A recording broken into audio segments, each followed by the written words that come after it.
Milan, Madrid, Santiago du Chili. Nous démarrons notre voyage qui, depuis l'Europe, va nous emmener jusqu'en Amérique du Sud. Un voyage rythmé par les aéroports, les escales, les salles d'embarquement, les stewards et les contrôles d'identité. Les horaires d'embarquement s'affichent sur les écrans et ne font qu'augmenter l'enthousiasme qui précède chaque aventure. Mais ce n'est pas une aventure comme les autres. Notre avion approche du bout du monde.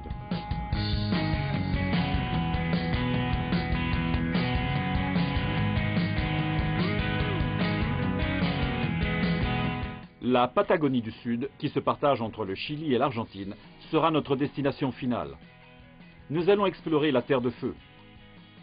Ce voyage se fera à travers plusieurs étapes, afin de mettre en valeur le caractère unique de ces régions si singulières.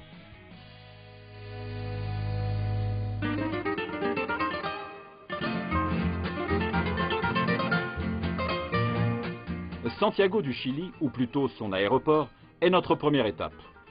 C'est un endroit sous haute surveillance, où l'on croise des chiens policiers entraînés à détecter non seulement des substances illicites, mais également la nourriture ainsi que les animaux non autorisés à pénétrer sur le territoire.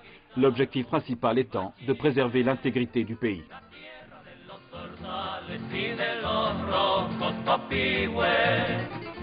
Santiago est la plus grande ville du Chili. Elle se situe à 567 mètres au-dessus du niveau de la mer et sa population est d'environ 6 millions d'habitants, soit un tiers de la population totale du Chili.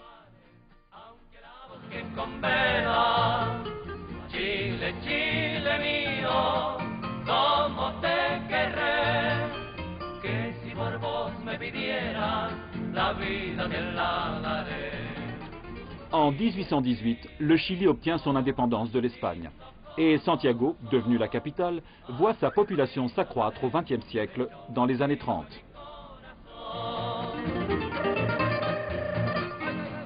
À Santiago, la vie quotidienne s'affiche dans les vitrines et dans les rues, investie par les salons de beauté, les cireurs de chaussures, les barbiers, les éboueurs, les touristes et les gens du coin. Le centre de la ville se trouve dans le vieux quartier de la place des Armes, dominé par la cathédrale.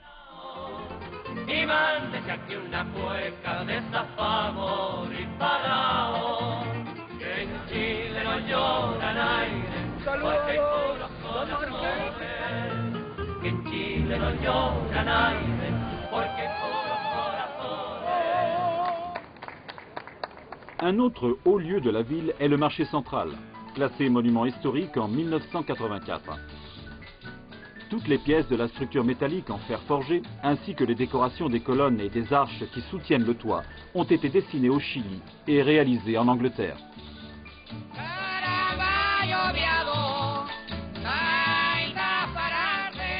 À l'origine, cette structure a été conçue pour accueillir l'exposition nationale des arts et de l'industrie. C'est ensuite devenu le marché de la ville, et l'on peut y acheter des fruits, des légumes, des épices, du poisson, mais également déguster le repas traditionnel chilien dans des petits restaurants.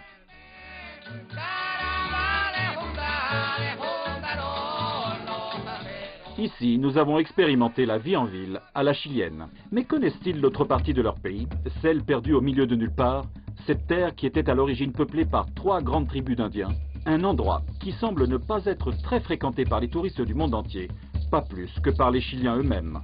La Patagonie du Sud. Personnellement, je ne connais pas très bien le sud du Chili, en particulier Punta Arenas, en Patagonie chilienne. Mais je peux vous certifier que c'est un endroit vraiment fascinant, extraordinaire, vraiment de toute beauté. C'est une beauté naturelle, vierge. Et vous trouvez là-bas une biodiversité d'espèces à la fois marines et végétales. Et puis les gens là-bas ont une culture également très forte. Je vous conseille vraiment d'aller à Punta Arenas. L'air est plus pur, les gens sont plus calmes.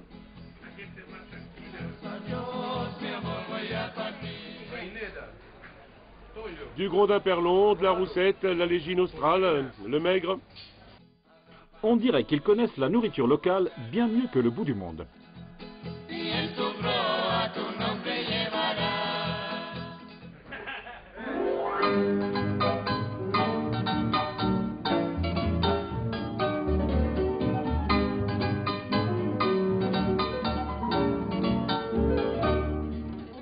Mais c'est encore un autre endroit qui est le plus fréquenté, la Piojera, l'un des bars les plus connus de Santiago. La culture chilienne est faite de musique et de chansons, d'histoires écrites sur les murs, de bières savoureuses et épaisses, de vignes de raisins blancs, de visages souriants et expressifs. De cet endroit se dégage une atmosphère très particulière, renforcée par le tremblement de terre, une boisson traditionnelle à base de glace, de vin doux fermenté et d'une mystérieuse liqueur noire.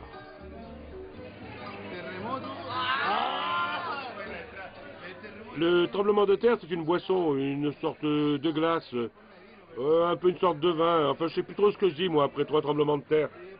C'est une boisson avec de la glace à l'ananas, un peu de fernet. Ma copine et moi, on aime bien ça, le fernet avec de la glace à l'ananas et du vin. Bien, je mélange tout ça et puis voilà, le résultat, c'est le tremblement de terre.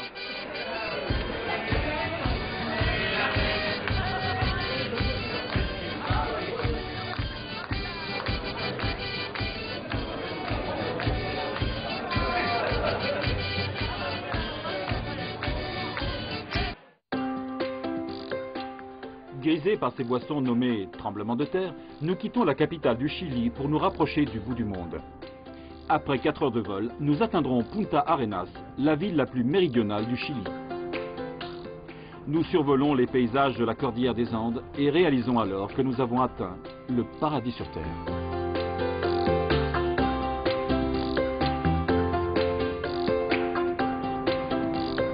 Ici, de longs fleuves naissent des hauts sommets et les glaciers forment de grands lacs. C'est la Patagonie chilienne, dominée